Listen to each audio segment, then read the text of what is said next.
Peer Support and Resilience Among Adolescents, a Comprehensive Analysis. Studio Microphone. Let's talk about something that every teenager goes through but doesn't always know how to put into words: resilience, and how our friends, believe it or not, help build it. 1. Understanding the link, what the research really tells us.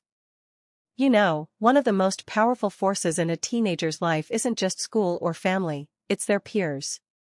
And according to the latest research, peer support plays a huge role in helping adolescents bounce back from life's challenges.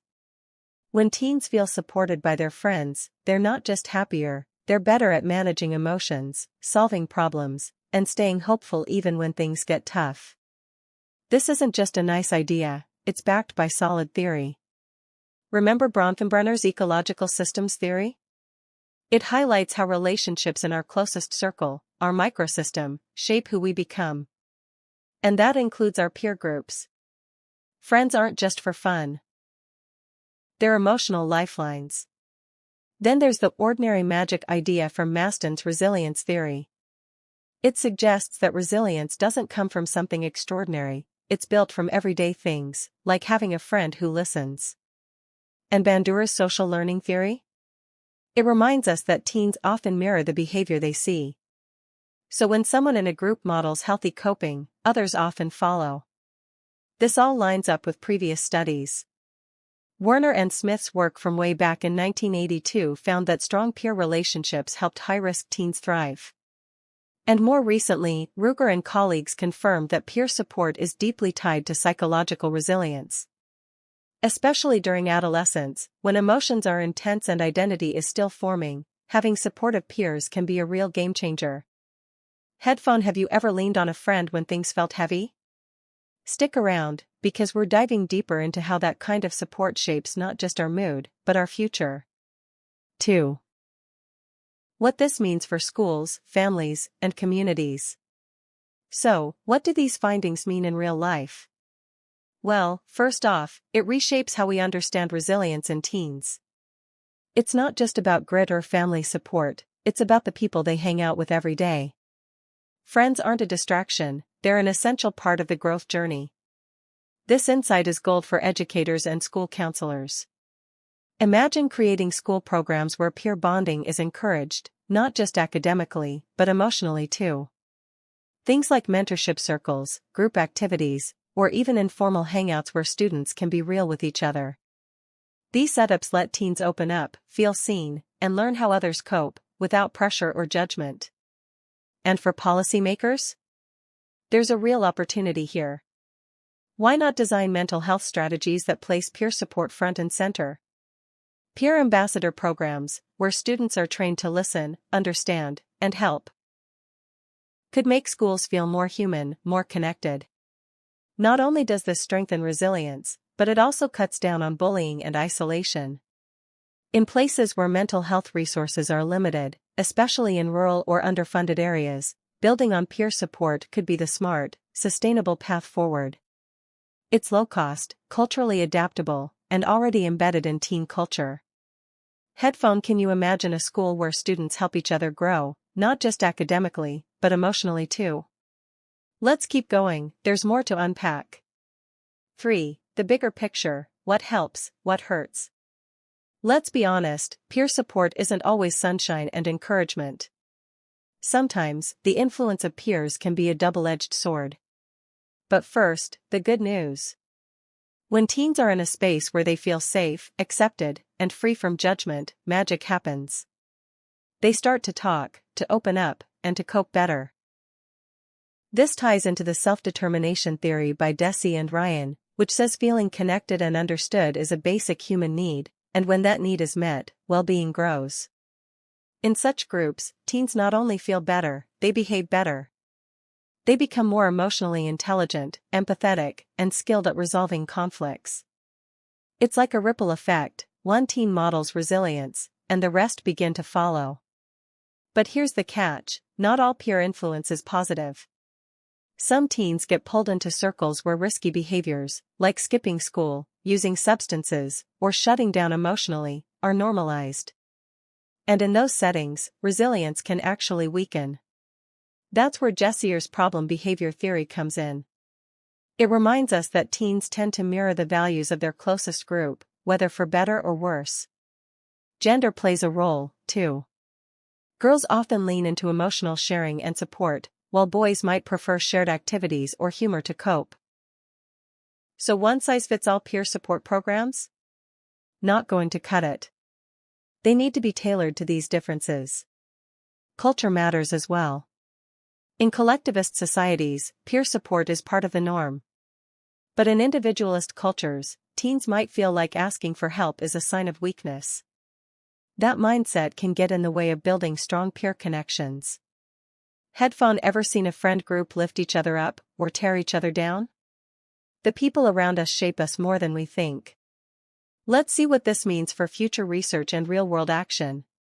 4. A few caveats, what the study didn't capture. No study is perfect, and this one has its limits too. First off, it was cross-sectional, meaning it took a snapshot in time. We don't know how peer support affects resilience over the long haul. To get that insight, we'd need to track teens over several years. Also, most of the data came from self-reports. That means students were asked to share their experiences. But those answers could be influenced by what they think they should say. Some might downplay problems, others might exaggerate. More accurate data could come from teachers, parents, or observing real interactions. The group studied also wasn't very diverse, mostly urban students from public schools.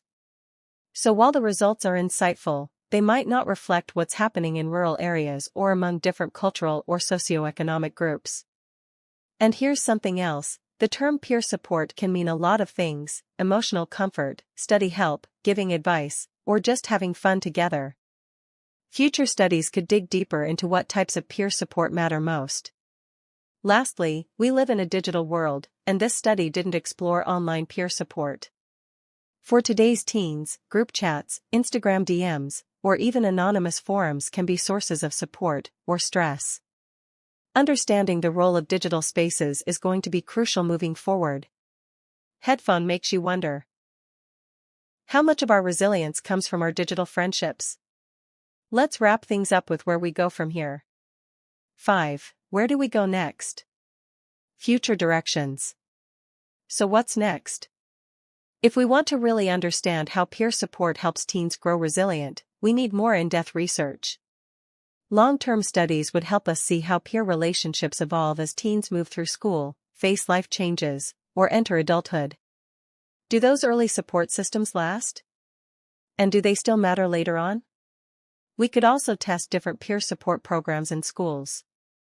How does a peer-led support group compare to traditional counseling? Controlled studies could help us find out what works best, and for whom. Qualitative research would also add value. Interviews, diaries, or group discussions could reveal how teens actually feel and think about peer support. Sometimes, the most powerful insights come from real stories. Then there's culture. We need studies that look at how peer support works in different parts of the world. What's normal in one place might be taboo in another. Tailoring programs to these differences could make them far more effective. And we can't ignore tech.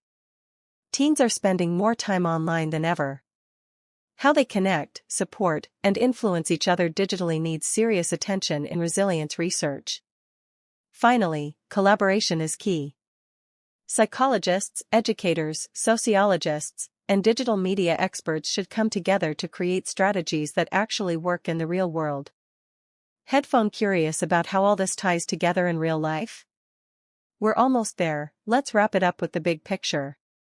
6. Final thoughts, why this really matters. In the end, peer support and resilience among adolescents, a comprehensive analysis isn't just another research title, it's a call to action. It shows us that resilience isn't just something teens have or don't have. It's something they build, especially with the help of others their age. When teens have trusted peers by their side, they're better equipped to handle the chaos, the questions, and the curveballs that come with growing up. These connections provide more than comfort, they shape behavior, build confidence, and create emotional strength.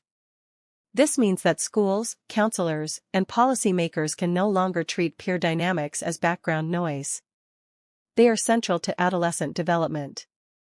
And by investing in peer-based programs, we're not just supporting students today, we're laying the foundation for a resilient generation tomorrow. So maybe it's time we stop asking teens to be strong on their own. Maybe it's time we help them build the kinds of friendships that carry them through. Headphone, thanks for tuning in, and hey, next time you see a teenager helping out a friend, remember, that small moment might just be building resilience that lasts a lifetime. Ready for our next topic? Stay with us, something just as powerful is coming up.